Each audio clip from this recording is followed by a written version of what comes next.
became part of that misinformation campaign. The intent today is not to malign anyone.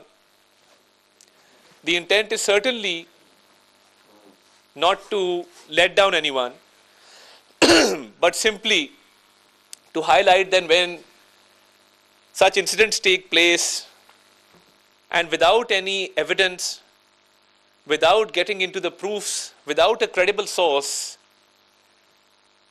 certain countries are blamed for these incidents without any verification. So there was a whole campaign of fake news around that incident. I would also like to state that it's a very, very sad incident. It's highly condemnable.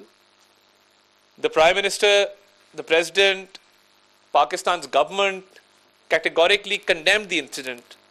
And since Pakistan is a victim of terrorism and has remained a victim of terrorism for so many years now, and we actually know what it feels like, we can feel the pain of Australia, the citizens of Australia, and we can relate to it because we see this happening in Pakistan. So, as victims of terrorism, at the outset, let me condemn the Bondi Beach, Sydney incident, and also state that we express our solidarity with the government and the people of Australia. And we also would like to compliment the Australian citizen who subdued one of the attackers and saved a lot of lives in the process. When the incident happened, certain media outlets were very quick to state that one of the attackers was from Pakistan and the other one was born in Australia. There was no evidence to prove this claim. There was no documentation, and there was no verification of this claim. But somehow we know that this campaign was launched from hostile countries trying to malign Pakistan. In Israel, in India, this campaign was proliferated and posted on social media platforms as well as electronic media platforms, which is very, very sad. Because Pakistan has been a frontline state in the war against terrorism. Pakistan continues to combat terrorists. And on a day, 16th December, which we commemorate for the martyrs of APS Peshawar, the young children. On that very day, when Army Public School Peshawar was attacked by terrorists, and we lost our innocent children. So we are a country whose children have also given sacrifices, whose children have laid down their lives in this war against terrorism. So it's very unfortunate that a country whose children, whose brave children of APS Peshawar, who were martyred on 16th of December, and we were commemorating that day. On that very day, such a false campaign is run against Pakistan. And as I said, there is not even a shred of evidence, not even any reliable source which can back this information. Reputed media outlets actually fell prey to this disinformation campaign. These news outlets, media houses, which operate globally, have an editorial board. They have their systems in which information is verified.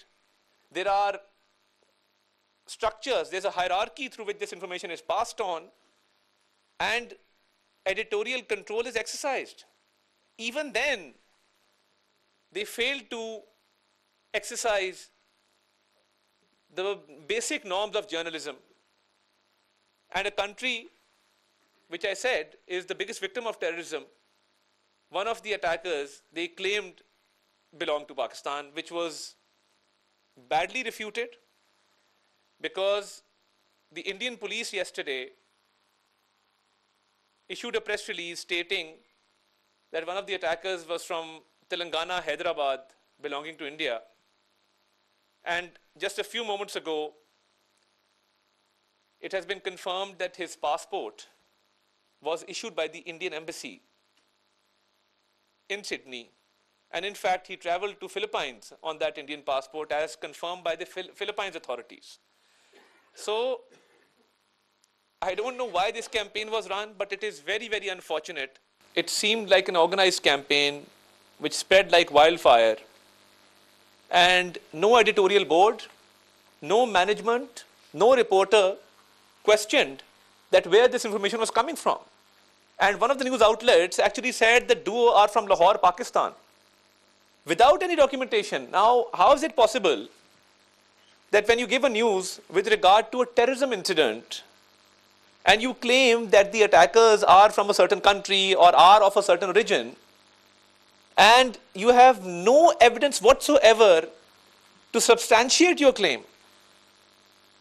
It really saddens us as victims of terrorism.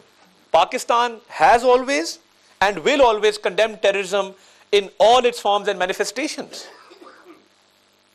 But we did not instantly react, because a responsible state acts like a responsible state by actually verifying information. And how is it that the Indian government did not know that these people were of Indian origin or had an Indian passport or were Indian citizens? Every country has a national database through which facial recognition feature, it can be easily identified to which country a certain individual belongs to. There are retinal scans, there are fingerprints, there's facial recognition.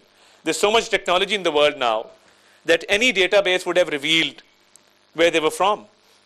But unfortunately, there was a vicious campaign to instantly say that one of the attackers, the father, was a Pakistani national. Just because he had a name which is common in certain parts of the world. That is not enough. Having a name is not sufficient evidence to pin the blame on Pakistan. And you know, I appreciate how the Australian authorities have conducted themselves very, very professionally throughout the investigation, despite this vicious campaign which was run all over the international media. They did not cast any aspersions in this regard, and they actually waited for this information to be verified. And now it is clear that the attacker was from India, he migrated from India, had an Indian passport, traveled on that passport, the Indian embassy in Sydney issued that passport.